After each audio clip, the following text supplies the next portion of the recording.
Okay, good morning and welcome to another video on boom and crash. It's been a while and I'm excited to share this strategy with you. Why we always call it strategy is because um, trading boom and crash requires some kind of tricks, if I must say that, and so it's something that you need to develop strategy that will make it much easier.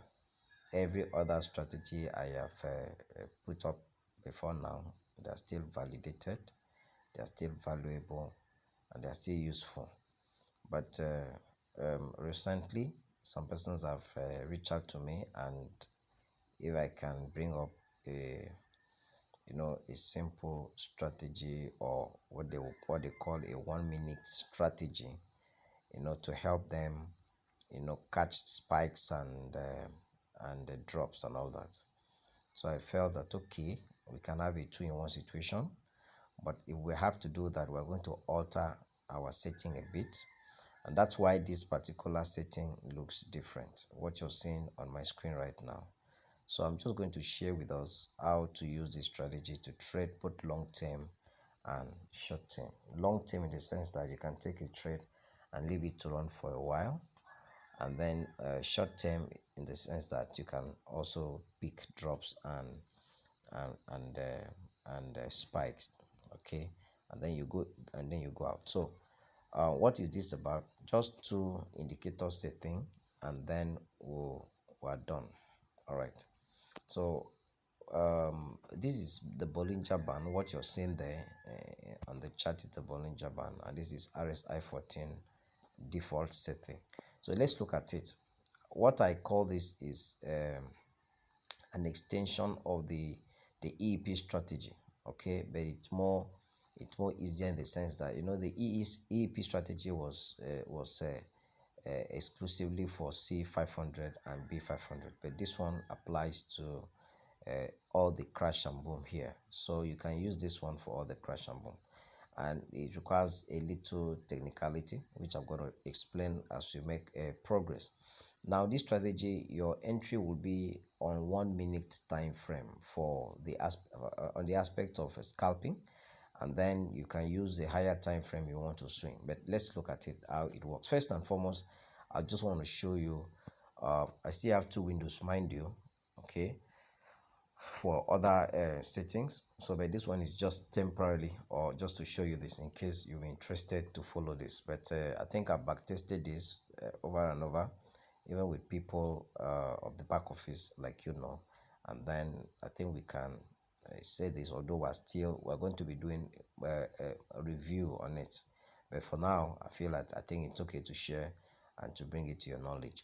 So this is the setting for this particular strategy. So we just look at Bollinger Bands and then relative strength index, and that will be it.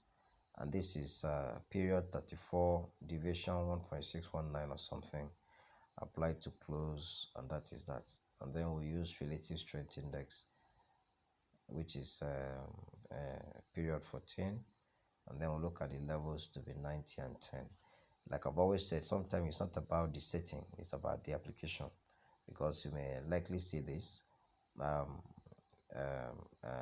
and then you may not be able to interpret it. So but this, what I'm doing basically, is to help you interpret this setup, and now you can use it in the case of crash and boom. Okay, so so this is what it is. First and foremost, I want to talk about the Bollinger Bands itself. I remember many years ago when I started trading, I was using the Bollinger Bands a lot. That was in currency. The Bollinger Band has some very amazing stuff, although definitely it does not, you cannot say it's 100% reliable, because indicators will always be indicators, but it has a way of giving you information about the market. So there are there are three things about the Bollinger Band, or there are three components of the Bollinger Band, and that is the upper BB, the lower BB, the middle BB, and the lower BB. BB is Bollinger Band, so I will likely use BB most of the time now. So when you're looking at the BB, you understand that the upper BB represents the resistance, and then the middle BB represents what I call pivot. The pivot is both resistance and support depending on where it is. And then we have the lower BB that is representing the support.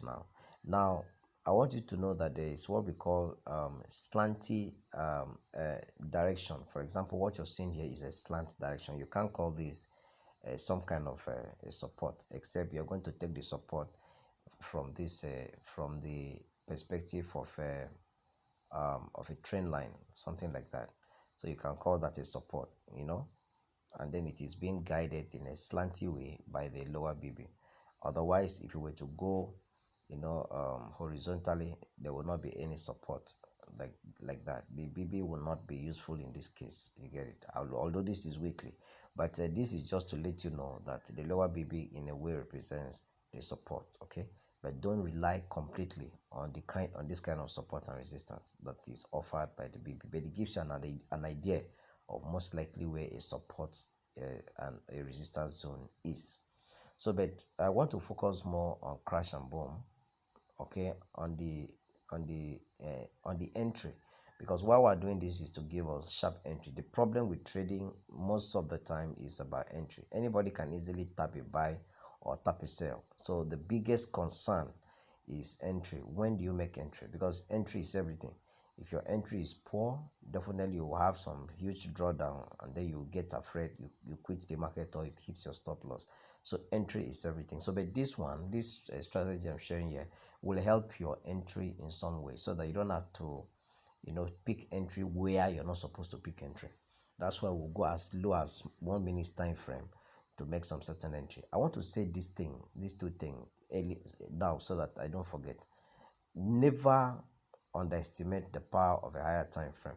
When you're doing your analysis, begin with a higher time frame. An higher time frame will give you a long-term perspective of where the market is likely going. I've always said that if you can predict where the market is going in the next 8 hours, in the next 12 hours, in the next 16 hours, or in the next 24 hours, no matter the retracement, your biggest focus, your biggest support should be where the market is going.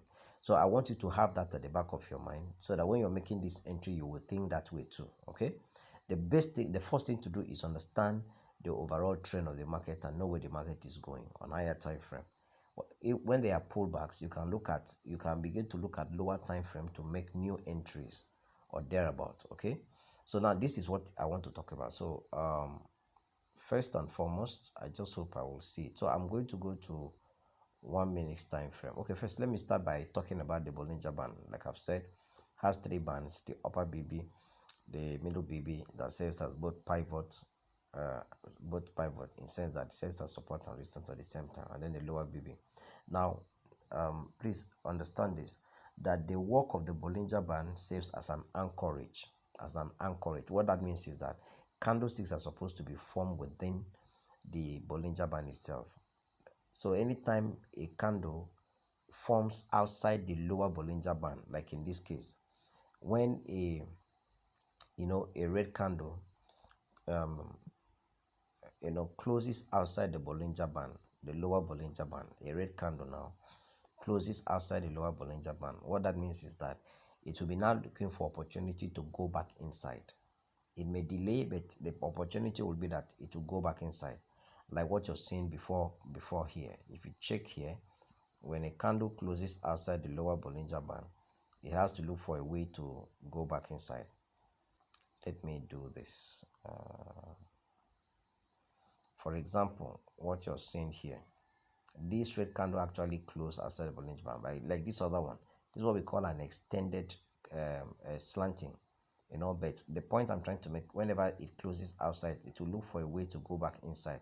But because the trend is so strong coming down, it keeps breaking and will try to push back and keep breaking, just like that. Okay, but normally when a candle closes outside the lower Bollinger Band and it's a red candle, the next move will be trying to push back up, because by design the Bollinger Band is supposed to house candles. Candles are supposed to stay within its band, both the upper and the lower band. They are supposed to run around there. So anytime a red candle closes outside the lower Bollinger Band, it has to look for a way to go back inside. The same thing applies when a green candle closes, outside the upper Bollinger Band. It has to find a way to come back inside. That is to say, okay, let me go to lower time frame so that we can see. Okay, now look at what I was trying to explain. Normally, this is what actually happens when, like this one now, a green candle closing outside the upper Bollinger Band, it will find a way to come back inside. When a red candle closes outside the lower Bollinger Band, it will find a way to go back inside. Just have that as a general knowledge. We don't always apply it directly like that. I just want to, there is something we are trying to achieve with what we are saying now. Now, okay, now the same thing applies here, okay? All of this. So you don't have to depend only on the Bollinger Band, because in some cases, it will do what we call slanting a move. Like this one, it actually closed outside the upper, that is the green candle, it went inside. But because the momentum was, or the trend was a bullish trend at that point, or from this point, it will keep buying, just like that. It will keep trending around the upper Bollinger Band line and like that. But you see, the focus here is to let you know that, okay, the Bollinger Band works as an anchorage. Candles are supposed to stay within it. They are supposed to stay within its body. So anytime a candle goes outside the upper or the lower Bollinger Band, it will have to find a way to go back inside, except it is in a strong trend, like what you're seeing, like what you're seeing here. And then eventually it will still go back inside. So don't only depend. However, I have the Bollinger Band is not the default setting. Let me show you what happens with the default setting. If we were to do the default setting of the Bollinger Band, set to default, you will see that it would have been more easier. You see, it's more easier. These things are not actually floating outside. This is the default setting, the way it is supposed to be normally. Like you notice, if you notice this one, candles are easily seen outside the bands. Candles are actually seen outside because the Bollinger Band serves as a house. This is the default setting. But we're not using the default setting in this case because there is something we want to achieve. There's something else we want to achieve. So that is why you will have this. By default, the Bollinger Band is supposed to house candlestick. And so anytime a candle goes outside any of the band, it will find a way to go back inside. So by default, the general rule is that when a red candle closes outside the lower Bollinger Band, it will go back inside. So you begin to look for a buy opportunity. When a red candle closes outside the upper Bollinger Band, when a green candle closes outside the upper Bollinger Band, it will find a way to come back inside. What I mean by closes, mean it has completely formed outside the band, and then another candle starts forming. It will find a way to go back. So if you go through all of this, you will discover that this is actually what happens. If you go through all of this, you will discover that this is what actually happens. Everything is supposed to form within the band. And so anytime a candle goes outside and closes outside the band, it will find a way to go back inside. Like what you're seeing here. So I remember those days many years ago when I just started. I used to use this one for my entries a lot, and sometimes it used to, I think most of the time it worked, but like I said, it is not okay to depend on it alone. But so we want to use the slanty setting such that it will give us what we are looking for. So this one is 34, and then the deviation is 1.619. I think that is what we are using. So we're using this because there is something else we want to achieve. What we are trying to do is not exactly using this for entry and exit as per this. The essence of this tilting is to help us in our 1 minute entry. Okay, it's to help us in our 1 minute entry. So we need to understand that. Then secondly, another thing I want to point out now is that when you're looking at the middle Bollinger Band, the middle Bollinger Band, like I said, serves as both support and resistance. You notice that a trade will always come here. Maybe, for example, if you look at this band, every time it gets closer to the band, it will always push down. You notice that it will not easily want to, it does not easily violate. For example, this is where we have the middle band, and so you tend to see that candles are just forming just within the band. It trends within the band. It doesn't easily float outside or go this way. So it serves as a as a trend guide too, in the sense that it serves as both resistance and support. In this case, it serves as a resistance, and so it's not able to break to break to the other side. So we just have to understand this, and put all this body of knowledge together so that it will help us in our analysis. But let's go to the main thing. For those of you who reached out to me at the time and said you're looking for a 1 minute strategy on how to trade crash and bomb, the EEP strategy is we use M5 and we use zoom level 3, if you remember. But this one, we're going to use zoom level 1 and 1 minute time frame. And this is because we want our entry to be, our entry to be sharper, and we want to make so that we can eliminate unnecessary drawdown. Because the goal of trading is to be able to have an accurate entry or a near accurate entry and have very limited drawdown. This does not defy any of the strategy I have given or I have taught, but I'm just adding this so that it can help you. Whatever will help you to make money is what really matters. It does not matter where you learned it, but the most important thing is if you understand a strategy that gives you money. The goal of trading is to make money, not to stay long in the industry and tell people I've been here for the past 7 years. Being in the industry for 7 years and you're not making money does not make any sense. Even if you're in the industry for 1 month and you're able to make money consistently as much as you can, that makes a lot of sense, because we're actually here to make money, not to gather number of years or number of experience. So that is what this is about. So let's go to 1 minute. There is something I want to share. Okay, so I'll come to 1 minute time frame, and then remember I'm going to go this to zoom level 1. One of the things I want to say is this. I want to say this early. When this is for like this is boom 500. I'm going to show you all the example. The first thing you must do, please listen carefully at this point, is that don't just jump to 1 minute time frame and begin to pick entries based on what I will show you. Always start your analysis on a higher time frame. First and foremost, I'll come to daily.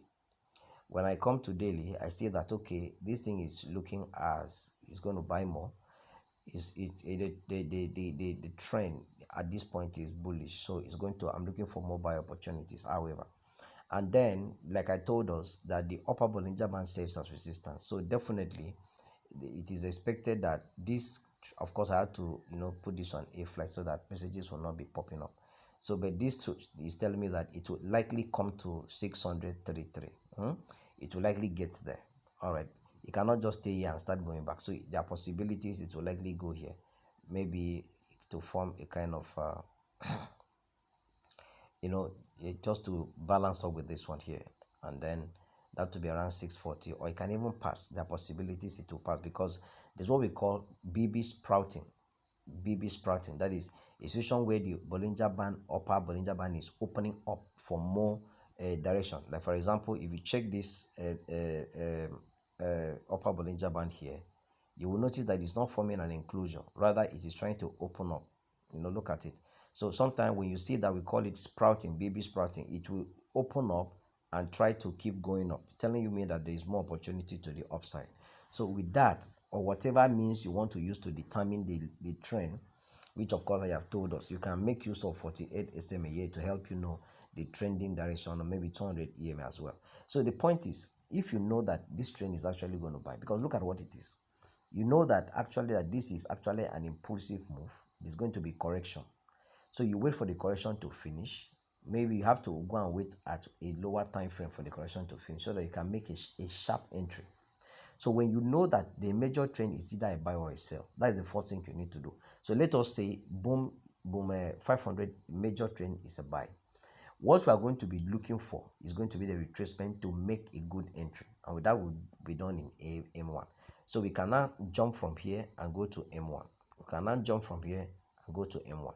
When we come to M1, we squeeze our screen and make sure we get to zoom level 1.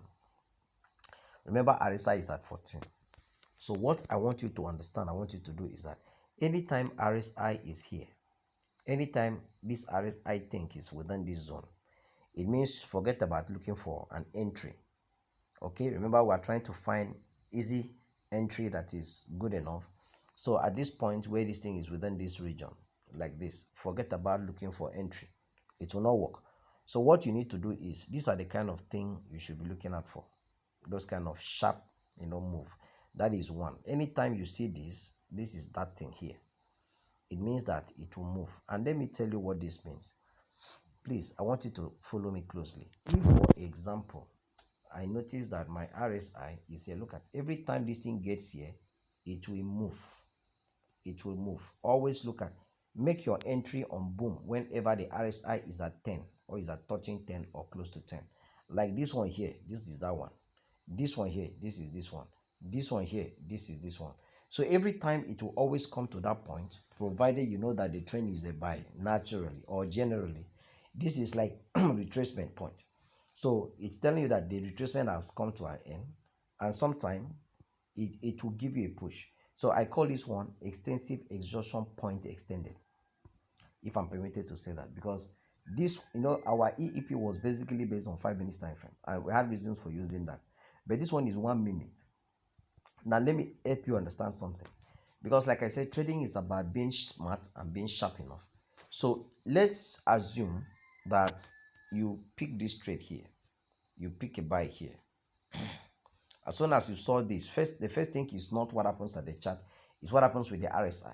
As soon as you saw it at 10, you pick a buy here, and then the thing moved. If you have the patience, I think it will almost, this is about 20. This is about 20. This will be give you $20 if you use one lot from that point. Now, if you come here, around here, and then you are even patient at all, $17 if you use one lot. And if you come here, please stay with me. If you come here,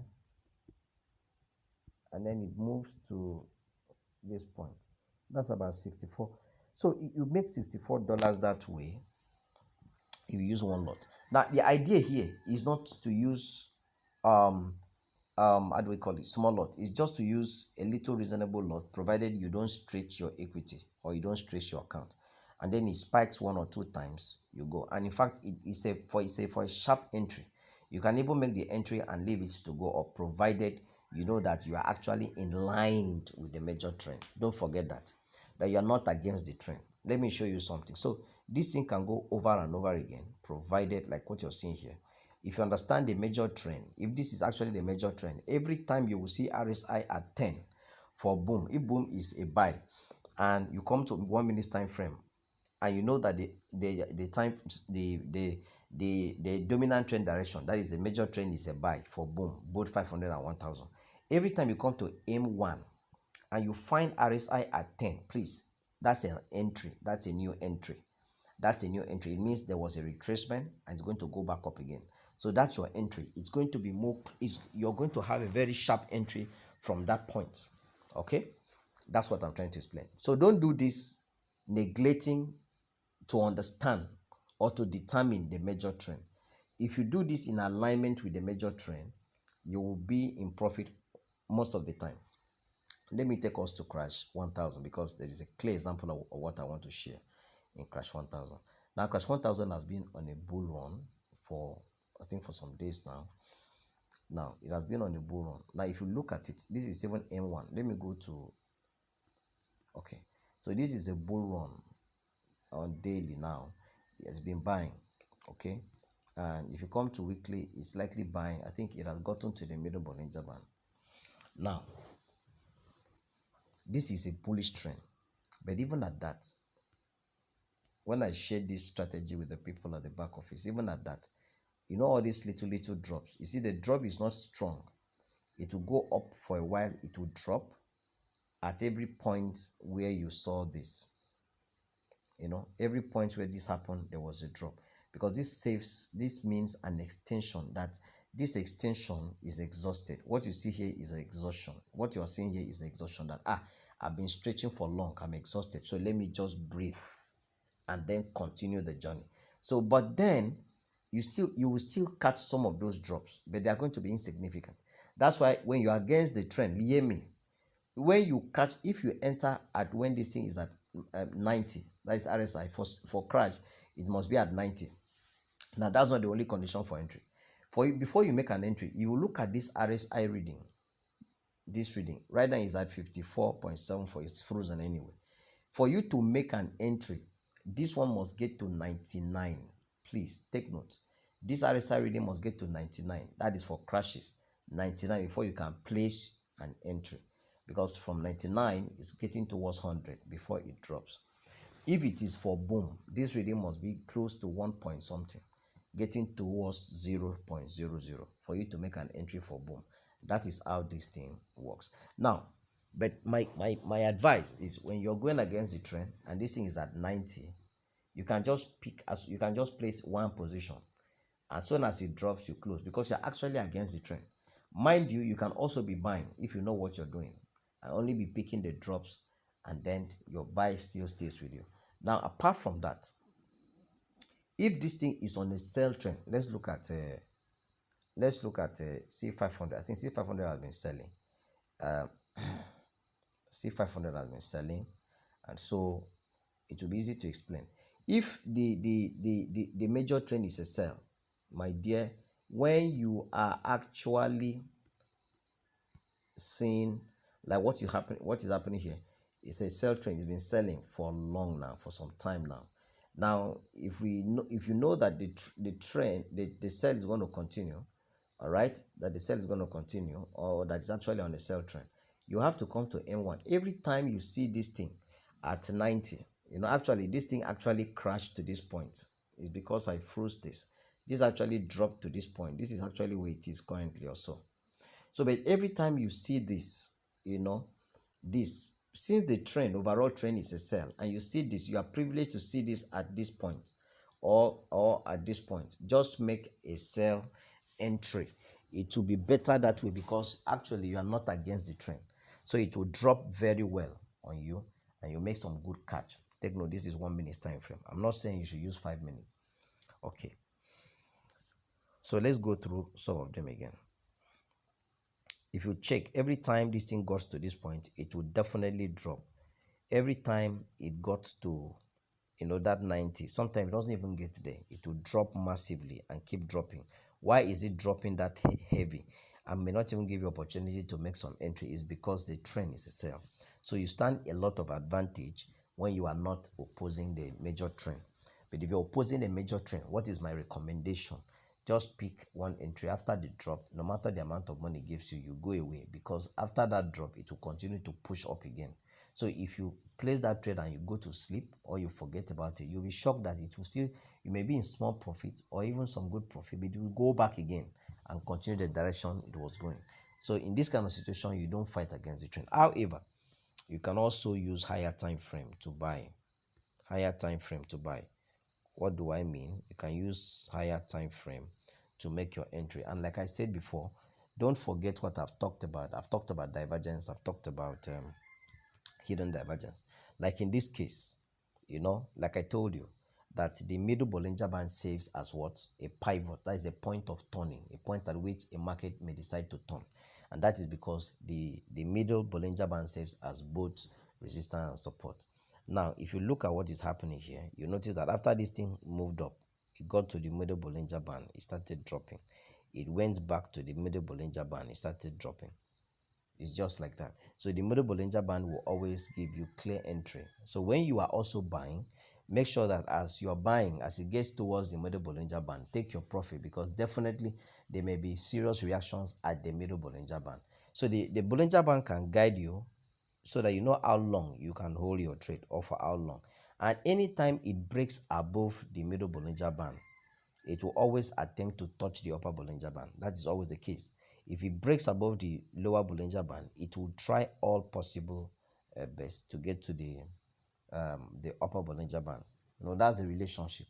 Just like when you are drawing support and resistance, and then a certain resistance is broken, and then the resistance becomes a support, you have to look for another resistance going forward.